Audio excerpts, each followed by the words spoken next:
So let's take a closer look at what's going on in Nigeria.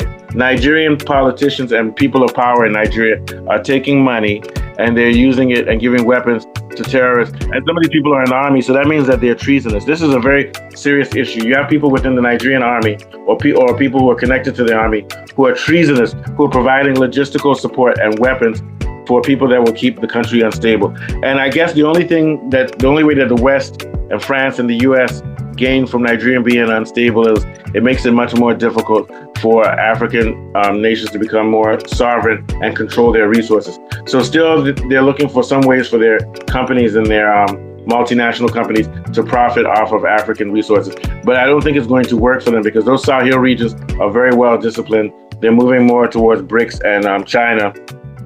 And Nigeria is invested on having a oil pipeline that goes to Morocco through these Sahel regions to Spain, which is going to help Spain's economy, helps Nigeria's economy. So if the president of Nigeria is very smart, he would weed out whatever corruption there is in the army that's allowing money to destabilize Nigeria, because that's going to destabilize Nigeria's economy as well. Okay, welcome to another episode of Global Politics Africa. Today we're going to be focusing on Nigeria and the Sahel regions, as well as Mozambique. What these regions share in common is problem with rebels and terrorist organizations, usually like Boko Haram. They're pushing for radicalization of their neighborhoods or radicalization of these areas under Sharia. But we're going to start off with the Sahel. The three nations in the Sahel, Mali, Burkina Faso, and Niger, who are working together, say that they have a list of politicians and important powers in Nigeria that are providing arms and money for the Islamic fundamentalist terrorists that you see in the Sahel region and that you see in parts of Nigeria.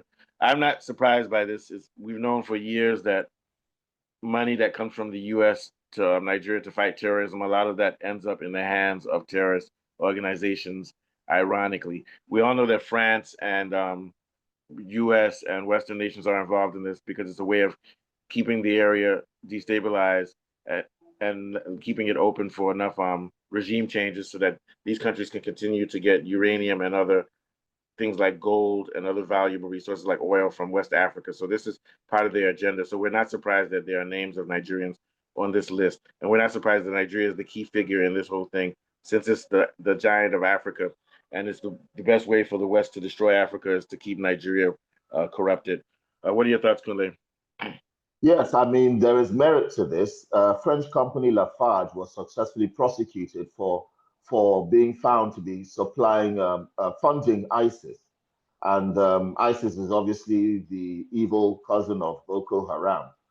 And as we've seen, I've seen Nigerian generals interviewed saying that they know of there's a military base in the state of Nasarawa that's being supplied purely by helicopter.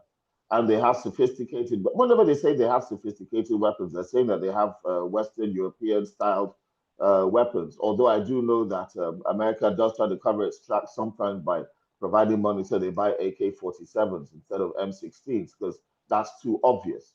But there have been accusations that these people have American sophisticated American weapons, and they're outgunning the Nigerian counterparts. These Nigerian counterparts used to supply security to the whole of West Africa through ECOMOG, and now they're being outgunned in their own backyard.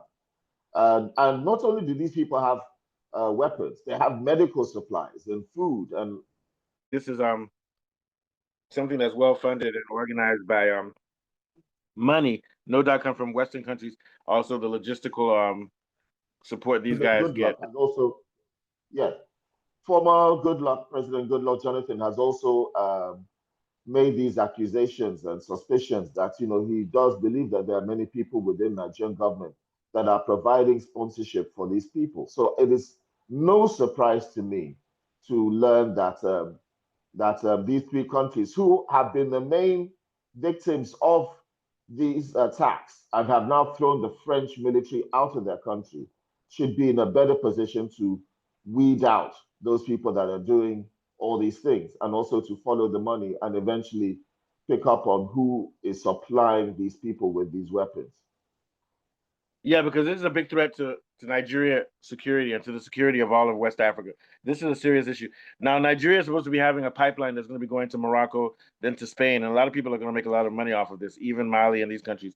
And the U.S. and France aren't major key players in this thing.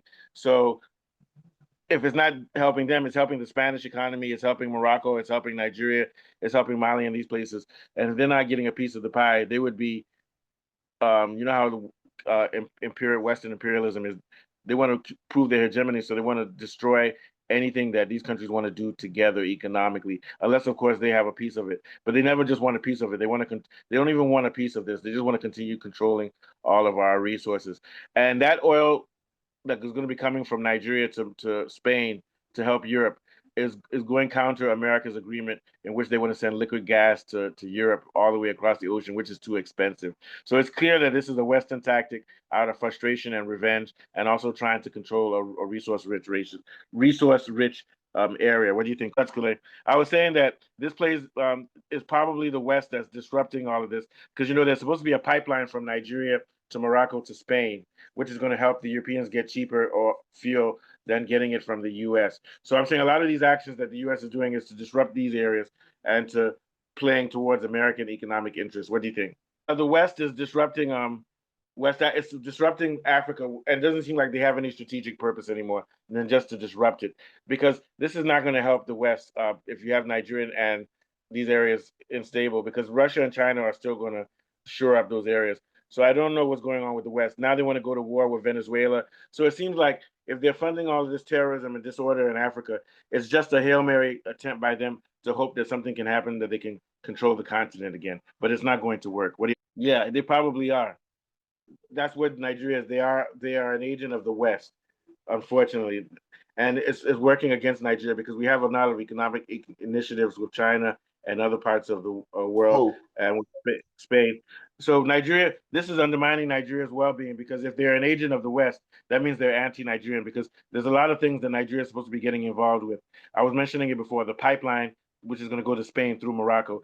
That's through help of China and through work with other countries. It's not going through France and Britain. France and Britain will try to sabotage that, which is going to sabotage the Nigerian economy. What are your thoughts?